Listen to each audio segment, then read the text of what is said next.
Friends, એકદમ hotel જેવા test સાથે આ મંચુરિયન ડ્રાયની રેસીપી મેં ઘરે કઈ રીતે બનાવી છે, તો ચાલો એ રેસીપી હું તમારી સાથે શેર કરું. આપણે ક્રશ કરીને રાખેલી કોબીજ ઉમેરીશું. એક નાની વાટકી ગાજર છીણીને રાખ્યું છે એ ઉમેરીશું. કેપ્સિકમને છીણીને લીધું છે એ ઉમેરી દઈએ.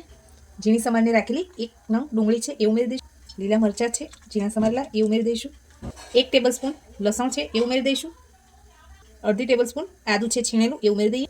1 ટેબલ સ્પૂન જેટલો મરી પાવડર છે એ ઉમેરી દઈએ. સ્વાદ પ્રમાણે મીઠું ઉમેરીશું.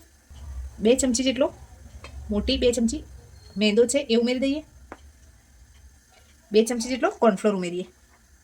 મેં અહીંયા બંનેની માત્રા સેમ રાખી છે. હવે હાથથી સરસ મિક્સ કરી લઈએ.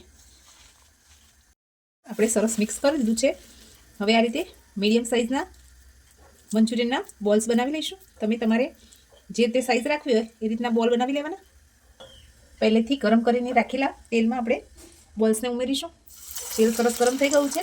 ગેસની ફ્લેમને હવે લો કરી દઈશું. એકદમ સરસ ક્રિસ્પી બોલ બનીને તૈયાર થઈ ગયા છે. હવે એને ડીશમાં અલગ કરી લઈએ અને બીજા બધા બોલને આ રીતે સરસ ફ્રાય કરી લઈએ. કોર્નફ્લોરની એક સ્લરી બનાવીશું. એની માટે 2 ચમચી જેટલો કોર્નફ્લોર એક બાઉલમાં લઈશું. એમાં પાણી ઉમેરી લમ્સ ના રહે એ રીતની એક સ્લરી બનાવીએ.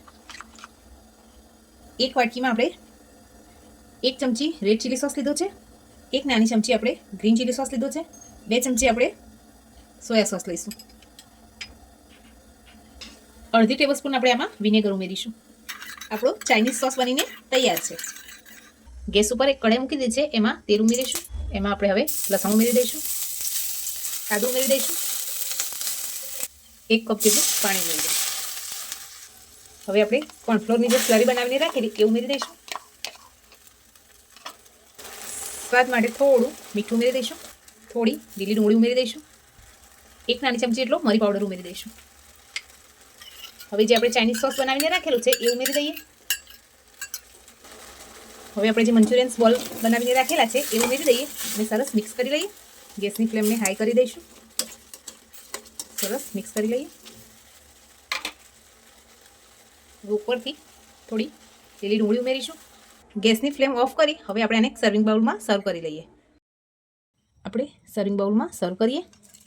ફ્રેન્ડ્સ, તમને મારી આ રેસીપી કેવી લાગી છે એ કમેન્ટ કરવાનું તો ભૂલતા જ નહીં. લાઇક, શેર અને સબસ્ક્રાઈબ પણ કરી દેજો.